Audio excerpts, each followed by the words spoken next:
Alright, so I have started a new game here on Jurassic World Alive, this new AR location-based game that a lot of people are calling a Pokemon Go clone, and it's got a lot of similarities, but of course it's different. It's got dinosaurs, right? But anyway, this is just a quick guest account to show you the basics and how this game starts out. There's not really any story or anything like that yet, but you get to choose between one of these three dinosaurs to collect at the very beginning. You can choose either this Ionosaurus, like a Triceratops type thing, or a Jungosaurus, which, you know, kind of vaguely resembles a Tyrannosaurus Rex. It's not closely related at all, or Velociraptor. And I'm going to go with Velociraptor. It's the only really iconic dinosaur of these first three you get to choose from. So let's go ahead and do that. Now, instead of throwing balls at things and catching them, you actually dart the dinosaurs. So I'm holding down on the screen right now to focus my target here, and I will release to fire. And then once I hit the dinosaur, it starts moving, and it becomes a little more challenging to hit that target. You want to hit in the middle. It's going to give you the most. See, I hit the side that time, and it didn't give me quite as much. But when I hit in the middle, it's giving me more DNA points. And you need 50 DNA points to unlock a common dinosaur. And the rarer dinosaurs take more DNA to unlock them, but they start at a higher level. So we have unlocked our first dinosaur, and now we go to our dinosaur collection and tap on Velociraptor and create it. So I think that the dinosaur models in this game are really outstanding. And I'll comment real quickly on the stats here. So those are for battles, which we'll get into later. But you have health, which is just how much damage they can take. Damage, which is pretty much exactly how much damage they're going to deal in battle, unless there is a move that deals more than 1 times damage, or something defensively that cancels out some of the damage. And speed, so Velociraptor is actually the fastest dinosaur in the game right now with 132 speed. The slowest I've seen is Apatosaurus at 101 speed, but there may be something as slow or slower.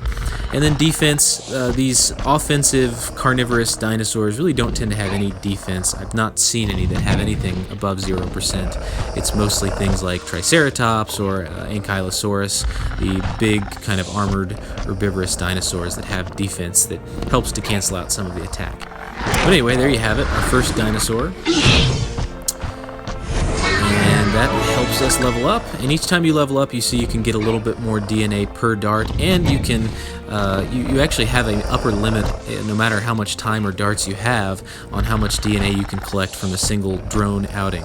And I think it starts at 60, and when you level up, I believe it goes to 65. It increases by 5 every time, though. Okay, so now it says go to the map and start exploring. And this is where the location-based part of this game really comes in. So we look around the map, and it may look fairly similar to, if you've played Pokemon Go, to what you see there. These little squares represent the Pokestop equivalents. They're supply drops. You spin them when you're close enough, and they give you things like darts. You need those to dart dinosaurs, obviously. Gold, which helps you use gold or coins or whatever you want to call it to upgrade your dinosaurs. And batteries, which you need 1 battery every time you launch your drone. And then cash, which is the in-game premium currency. So that's the basics of that, but the thing you may notice that's kind of cool is that you can actually see a lot of the dinosaurs across the map, even from pretty far distances. So if we click on this Ophiocodon, whatever you say, however you pronounce it, you can see 346 meters away. We can't do anything with it, but we can see that it's there. So if you see if I were to see a, say, epic dinosaur, you know, a few blocks away, or even 400 meters away, I'd be able to then go try to get it, walk to it or drive to it. But the really cool thing here, in my opinion, is that if you have a dinosaur that's within 150 meters, you're able to actually launch your drone from wherever you are to try to get it. So this is 41 meters away, this Nundasuchus, if that's how you say it, I'm not sure. But it's kind of a crocodilian type thing, so let's go ahead and go after that. So we just used up 1 battery to launch. You have 25 that you start with, and just like the darts, you can get those at the supply drops. So what I don't know that I mentioned the first time is you always want to take really careful aim this first shot, because as of right now my battery, which drains, the drone battery actually drains as you're darting the dinosaur. It's not running yet. So I can take as much time as I want to aim this first shot, but as soon as I shoot, he starts moving. And then as I mentioned before, he becomes a little harder to hit, but also you can see now my battery is depleting, and so my time is limited.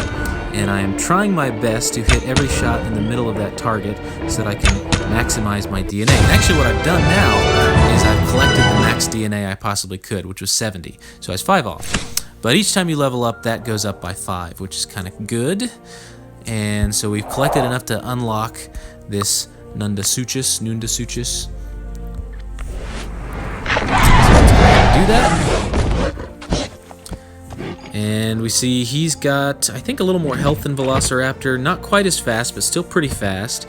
And not quite as much damage. That's okay.